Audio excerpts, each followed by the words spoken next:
നിൽക്കുന്നത്. വളരെ ഭയാനകമായൊരു വിഷ്വലാണിത്. ദീപക് നിൽക്കുന്നത് എവിടെയാണ്?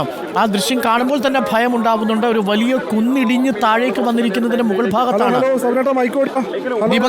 ദീപക് അവിടെ നിൽക്കുമ്പോൾ സൂക്ഷിക്കുക, കാരണം മണ്ണിടിഞ്ഞു പോകാനുള്ള സാധ്യതയുണ്ട്. വലിയ ചെളിയും പാറയും ഉണ്ടാവാൻ സാധ്യതയുണ്ട്. നിൽപ്പുറയ്ക്കണമെന്നില്ല. എവിടെയാണ് ദീപക് നിൽക്കുന്നത്?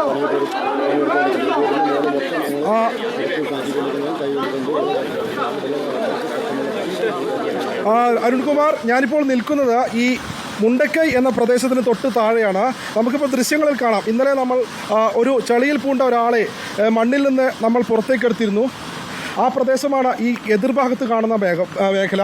ഈ വലിയ പാറയ്ക്ക് സമീപമുള്ള പ്രദേശത്താണ് ഇന്നലെ ഒരാൾ ചളിയിൽ പൂണ്ട് കിടക്കുന്ന അവസ്ഥയിൽ കണ്ടത്. പിന്നീട് ആ ആളെ നമ്മൾ പുറത്തേക്ക് എത്തിക്കാൻ രക്ഷാപ്രവർത്തകർക്കൊപ്പം എത്തി.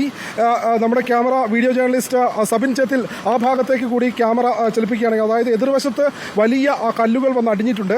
ആ ഭാഗത്തും നിറയെ വീടുകളുണ്ടായിരുന്നു. ഇപ്പോൾ ദൃശ്യങ്ങളിൽ കാണാം, ഈ മണ്ണ് വന്ന് ചളി അടിഞ്ഞു കൂടിയ ഒരു പ്രദേശത്ത് മുൻപുണ്ടായിരുന്ന വീടുകളുടെ ഒരു ഭാഗവും ഒരു ലക്ഷണവും ഇല്ലാത്ത രീതിയിലാണ് ഈ ഭാഗത്ത്. ഈ എതിർഭാഗത്ത്, അതായത് ഈ ഞാൻ നിൽക്കുന്ന മൺകൂനയ്ക്ക് സമീപമുള്ള പുറകിലുള്ള പ്രദേശമാണ് ഇന്നലെ അരുൺകുമാർ സൂചിപ്പിച്ച ഈ മുണ്ടക്കൈ സ്കൂൾ എന്ന് പറയുന്ന ഭാഗം. ഈ മുണ്ടക്കൈ സ്കൂളിന് സമീപത്തു കൂടിയാണ് ഇത്തരത്തിൽ ഉരുൾപൊട്ടലുണ്ടായത്.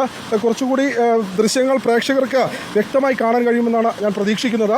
ഈ ഭാഗത്തിപ്പോൾ ഫയർഫോഴ്സും ഒപ്പം NDRFും ഈ മേഖലയിൽ തിരച്ചിൽ നടത്തുന്നുണ്ട്. നമുക്ക് ദൃശ്യങ്ങൾ കുറച്ചുകൂടി വ്യക്തമായി ഈ കുന്നിന് മുകളിലേക്ക് സബിഞ്ചത്തിൽ മുകളിലേക്ക് വരികയാണെങ്കിൽ ദൃശ്യങ്ങൾ കുറച്ചുകൂടി ആളുകൾ. ഏതായാലും ഈ ഭാഗത്തിപ്പോൾ, അതായത് നേരത്തെ മുബഷീർ ചെയ്ത മുകളിലുള്ള പുഞ്ചിരിമട്ടത്താണ് ഇന്നലെ ഈ ഉരുൾപൊട്ടിയ സ്ഥലത്തിൻ്റെ പ്രഭവസ്ഥാനം. ആ ഭാഗത്ത് നിന്ന് ഇതിലൂടെ, അതായത് ഇപ്പോൾ ദൃശ്യങ്ങളിൽ കാണുന്ന ഈ പ്രദേശത്തിന് സമീപത്തുള്ള ചെറിയൊരു നദി ഉണ്ടായിരുന്നു. ഈ നദി വഴിയാണ് പുറത്തേക്ക്, അതായത് ഈ നദി ഗതിമാറി ഒഴുകിയാണ് വലിയ തോതിൽ ഒരു നിമിഷം ദീപക്, ഒരു ക്ലാരിറ്റി വേണ്ടത്. ഇപ്പോൾ ദീപക് നിൽക്കുന്ന പ്രദേശം ചൂരൽമലയിലാണോ അതോ ഇതിന്റെ പ്രഭവ കേന്ദ്രമായ പുഞ്ചിരിമട്ടത്താണോ നിൽക്കുന്നത്? ദീപക്, ആ സ്ഥലം പുഞ്ചിരിമട്ടം എന്ന് പറയുന്ന സ്ഥലമാണോ? അവിടെ നിന്നുള്ള വിഷ്വൽസ് വളരെ പ്രധാനപ്പെട്ടതാണ്. റിപ്പോർട്ടറിന്റെ വാർത്താ സംഘം അതിന്റെ മലയുടെ കുന്ന് കയറി മറുഭാഗത്തെത്തിയിരിക്കുകയാണ്. ഇത് പുഞ്ചിരിമട്ടം എന്ന് പറയുന്നത്. ആ ഭാഗത്ത് കാണുന്നത് വെള്ളാർമല സ്കൂളാണോ?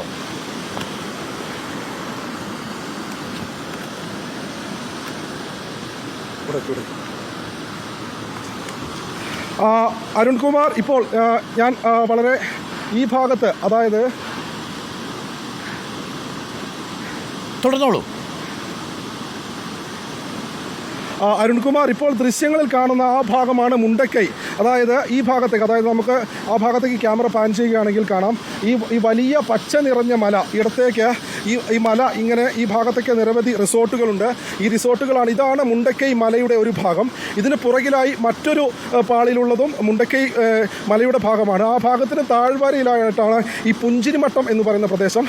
നമുക്ക് ഇവിടെ നിന്ന് അല്പം വിദൂര ദൃശ്യങ്ങളായി കാണാം, ഒരു പച്ച പെയിൻ്റ് അടിച്ച ഒരു കെട്ടിടമുണ്ട്. അതാണ് ഇന്നലെ ഉണ്ടായിരുന്ന ഈ പള്ളി എന്ന് പറയുന്നത്. ഈ പള്ളിയുടെ സമീപത്താണ് മദ്രസ. ആ ഭാഗത്താണ് ഇപ്പോൾ ഇന്നലെ ഈ ട്രീ വാലി റിസോർട്ടിലുണ്ടായിരുന്ന ആളുകളെ നമ്മൾ റെസ്ക്യൂ ചെയ്ത് കൊണ്ടുവന്നത്. പക്ഷേ അവിടെ നിന്ന് ആ ഭാഗത്തു കൂടി മുൻപ് ഒരു നദി ഉണ്ടായിരുന്നു. ആ നദി ഗതിമാറിയാണ് ഇപ്പോൾ ഇത്തരത്തിൽ ഈ വലിയ ദൃശ്യങ്ങളിൽ കാണാം, വലിയ കല്ലുകൾ വന്നടിഞ്ഞ ഈ ദൃശ്യങ്ങൾ. ഏതായാലും ഈ എതിർവശത്തുള്ള മുണ്ടക്കൈ സ്കൂളിൻ്റെ കെട്ടിടമാണ് ഈ കെട്ടിടം. ഈ കെട്ടിടത്തിന് സമീപത്തുള്ള പല പ്രദേശങ്ങളിലും ആളുകൾ മണ്ണിനടിയിൽ പെട്ടിട്ടുണ്ട് എന്നുള്ള സംശയമുള്ളത് കൊണ്ട് തന്നെ ഇപ്പോൾ ആ ഭാഗത്ത് ഫയർഫോഴ്സ് തിരച്ചിൽ നടത്തുന്നുണ്ട്.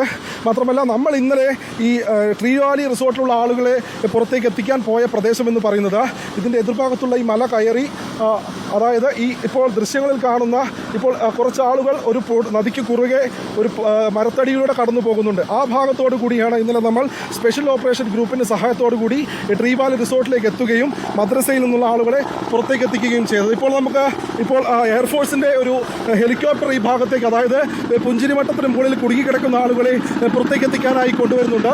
ഈ ഭാഗത്തോടു കൂടിയാണ് ഇന്നലെ വന്ന എയർഫോഴ്സിൻ്റെ ഹെലികോപ്റ്ററാണ് ഇപ്പോൾ ഈ ഭാഗത്തുള്ള ആളുകളെ പുറത്തേക്ക് എത്തിക്കാനുള്ള ശ്രമങ്ങൾ നടത്തുന്നത്.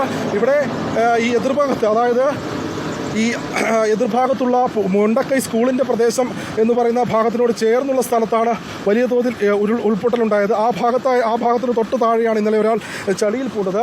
നമ്മളിപ്പോൾ നിൽക്കുന്ന പ്രദേശം എന്ന് പറയുന്നത് ഈ ഉരുൾപൊട്ടലുണ്ടായി വലിയ ഒരു മൺകൂനയായി മാറിയ സ്ഥലമാണ്. ഒരു ചെറിയ നദി ഞാൻ നിൽക്കുന്ന പ്രദേശത്തിന് തൊട്ട് വലതുഭാഗത്തായി ചെറിയ നദി ഒഴുകിയിരുന്നു. ഇടതുഭാഗത്തോടുകൂടി മറ്റൊരു നദിയും ഉണ്ടായിരുന്നു. ഉരുൾപൊട്ടൽ ഈ മലയിൽ നിന്നുണ്ടായതിനെ തുടർന്ന് ഈ നദി ഇങ്ങനെ കുത്തിയൊലിച്ച് ഏകദേശം എതിർഭാഗത്തേക്ക് സമുദ്രത്തിൽ ആ ഭാഗത്തേക്ക് ദൃശ്യങ്ങൾ കാണിക്കുകയാണെങ്കിൽ പ്രേക്ഷകർക്ക് കുറച്ചുകൂടി വ്യക്തമാകും. ഈ ഭാഗത്തേക്ക് വന്നടിഞ്ഞ് ഈ ഭാഗത്തേക്ക് ഒരു നദിയും എതിർഭാഗത്തു നിന്ന് മറ്റു ചെറിയൊരു നദിയും സംഗമിക്കുന്ന ഒരു പ്രദേശമാണ്. പക്ഷേ ഈ ഉരുൾപൊട്ടലുണ്ടായതിനെ തുടർന്ന് വലിയ തോതിൽ മണ്ണും ചെളിയും ഈ ഭാഗത്തേക്ക് വന്ന് ഇടിച്ച് തിരിയുകയായിരുന്നു എന്നാണ് പ്രദേശവാസികൾ പറയുന്നത്. അതായത് വലിയ പാറക്കല്ലുകളും ഒഴുക്കും വെള്ളവും ചെളിയുമെല്ലാം വൻ ശക്തിയിൽ വന്ന് ഇടിച്ച് ആ ഭാഗത്തു നിന്നുള്ള വെള്ളവും വന്ന് ബ്ലോക്കായി കറങ്ങിത്തിരിഞ്ഞ് ഈ ഭാഗത്ത് നിന്ന് താഴോട്ട് പോയി. അതായത് ഈ താഴോട്ടുള്ള ഭാഗം എന്ന് പറയുന്ന പ്രദേശമാണ് ചൂരൽമല. അങ്ങ് ദൂരെ, അതായത് കുറച്ച് അകലെയായി 2 തെങ്ങുകൾക്ക് നടുവിൽ ഒരു വെള്ള പെയിൻ്റ് അടിച്ച ഒരു കെട്ടിടം കാണാം. അതാണ് വെള്ളാർമല സ്കൂൾ എന്ന് പറയുന്ന ഭാഗം. അതിന് തൊട്ടപ്പുറത്താണ് ചൂരൽമല. മുൻപുണ്ടായിരുന്ന പ്രധാന പാത എന്ന് പറയുന്നത് ചൂരൽമലയിൽ നിന്ന് ആ വഴിയിലൂടെ, അതായത് ഇപ്പോൾ ഹെലികോപ്റ്റർ വിദൂരത്തിൽ പറക്കുന്നത് കാണാം. ഹെലികോപ്റ്ററിൻ്റെ അപ്പുറത്തുള്ള ഈ തേയിലത്തോട്ടത്തിലൂടെ ഈ കുന്ന് കയറി ഈ ഭാഗത്തേക്ക് ഇങ്ങനെ ഏകദേശം 2.5 കിലോമീറ്റർ ഈ കുന്ന് ചുറ്റി വേണം മുണ്ടക്കൈയിലേക്ക് പോകുന്ന പ്രധാന പാതയുള്ളത്. ഈ പ്രധാന പാതയ്ക്കിടയിലാണ് ഇത്തരത്തിൽ വലിയ ഒരു ഉരുൾപൊട്ടലുണ്ടായത്. ഇപ്പോൾ നമുക്ക് ആ ഭാഗത്ത് 2 ഫയർഫോഴ്സിൻ്റെ ആളുകൾ റെസ്ക്യൂ പ്രവർത്തനം കഴിഞ്ഞ് തിരികെ എത്തിയിട്ടുണ്ട്. ആ ഭാഗത്തുള്ള ആളുകൾക്കായി തിരച്ചിൽ നടത്തുന്നുണ്ട്. ഇപ്പോൾ നമ്മളോടൊപ്പം ഈ വാർഡ് മെമ്പർ നൂറുദ്ദീൻ്റെ സഹോദരൻ ഗഫൂറും ഈ പ്രദേശവാസികളായ മണി എന്ന് തുടങ്ങിയ ആളുകളൊക്കെ ഉണ്ട്. അവരാണിപ്പോൾ ഈ നദിയുടെ സമീപത്തോടു കൂടി പോകുന്നത്. ഇന്നലെ നമ്മൾ ഈ നൂറുദ്ദീൻ്റെ കൂടെ ഉണ്ടായിരുന്ന ആളുകളെ ട്രീ വാലി റിസോർട്ടിൽ നിന്ന് പുറത്തേക്ക് എത്തിക്കാനുള്ള ശ്രമങ്ങൾ നടത്തിയിരുന്നു. ഏതായാലും ഇപ്പോൾ നമ്മൾ അവരുടെ ഒപ്പം ഈ മുണ്ടക്കൈ സ്കൂളിന് സമീപത്തും ഒപ്പം ഈ സ്കൂളിന് പുറകിലായി നമുക്ക് ദൃശ്യങ്ങളിൽ കാണാം. ആ ഭാഗത്ത്, അതായത് ഈ സ്കൂളിന്റെ ദീപക് കാണിക്കുന്ന ആ ദൃശ്യങ്ങൾ വല്ലാതെ നമ്മളെ ഭയപ്പെടുന്ന ദൃശ്യങ്ങളാണ് റിപ്പോർട്ടറിന്റെ സ്ക്രീനിൽ പ്രേക്ഷകരാണ്. ഇന്നലെ ഇതിന്റെ ക്ലോസ് വിഷ്വൽസ് മാത്രമാണ് നമുക്ക് മൊബൈൽ ഫോണിൽ ലഭ്യമായിരുന്നത്. ഇത്രയും ഭീകരമായിരുന്നു അവസ്ഥയെന്ന് യഥാർത്ഥത്തിൽ നമ്മൾ ഇന്നലെ റിപ്പോർട്ട് ചെയ്യുമ്പോൾ പോലും നമുക്ക് മനസ്സിലായിരുന്നില്ല.